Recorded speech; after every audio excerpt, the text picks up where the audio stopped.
আসসালামু আলাইকুম রহমতুল্লাহ। যে এই মুহূর্তে এই ভাইয়ের শরীরে 3 জন জিন ছিল, 7 বছর ধরে ক্ষতি করতেছিল, তাদেরকে আমরা একটু আগে বোতলে পুরাইছি। পৃথিবীর কোনো মানুষই আসলে এই বোতলের মধ্যে যে জিন আছে দেখতে পাবে না। যারা জিনের রোগী তারাই দেখলে দেখতে পাবে।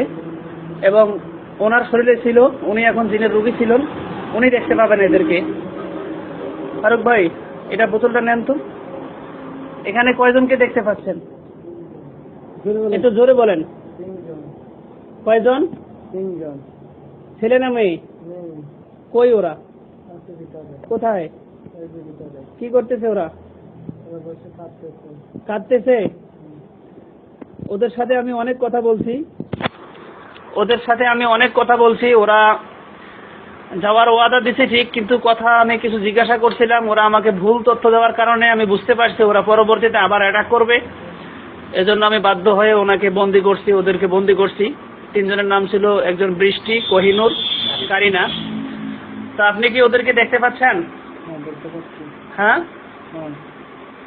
দেখতে পাচ্ছেন। ওরা কি কাপড় পরে আছে? নোংরা। এতক্ষণ থেকে ওদেরকে শাস্তি দিয়েছিলাম, তো পায়খানা করে ফেলছে নাকি আল্লাহ জানে। নোংরা পরিবেশে। আচ্ছা, তাহলে আপনি এখানেও দেখতে পাবেন। এটাতেও থাকার কথা। দেখেন তো এটাতে কয়জন দেখতেছেন? কয়জন? মেয়ে না ছেলে? ওর নামটা জিজ্ঞাসা করেন তো। শান্তা। ঠিক আছে।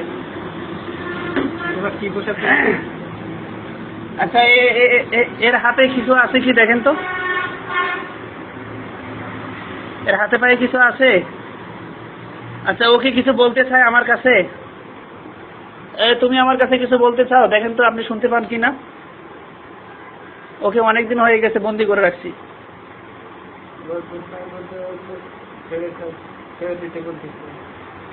ছেড়ে দিলে কি করবে? ও কই যাবে? ভালো হয়ে যাবে। ও এর আগেও অনেকবার বলছিল ভালো হবে, কিন্তু ভালো হয় নাই। এজন্য বাধ্য হয়ে ওকে বন্দি করছি। এদেরকেও বন্দি করলাম। এখন আপনার সাথে কিছু বলতে চাই ও। দেখেন তো ওরা কিছু বলতেছে।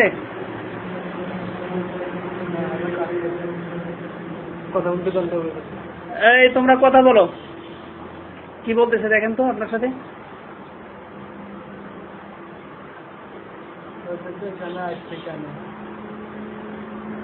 আপনাকে বলতেছে।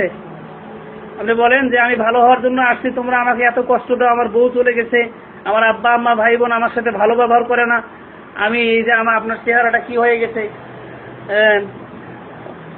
ওরা আপনাকে এত ভালোবাসে, অথচ আপনাকে একটা টাকা দেয় না। আপনি মানুষের বাড়িতে দোকানে কাজ কাম করেন, কত মহব্বত, হাহারে মহব্বত। আমি এরকম মেয়েদেরকে ভালোবাসলে তো লক্ষ লক্ষ টাকা দিতাম, হাজার হাজার টাকা দিতাম। কিছু বলতে চাই ওরা। দেখেন তো আপনার সাথে 7 দিন পরে কথা বলবে বলছে। আচ্ছা, 7 দিন পরে আমি তোমাদের সাথে কথা বলবো, ঠিক আছে? তোমরা এখানেই থাকবে, আমার খাটের নিচেই থাকবে, আমি তোমাদের সাথে কথা বলবো, ঠিক আছে? ইনশাআল্লাহ আপনি আল্লাহর রহমতে আজকের থেকে সুস্থ হয়ে যাবেন। ইনশাআল্লাহ আর জীবনে কোনো সমস্যা হবে না, ইনশাআল্লাহ।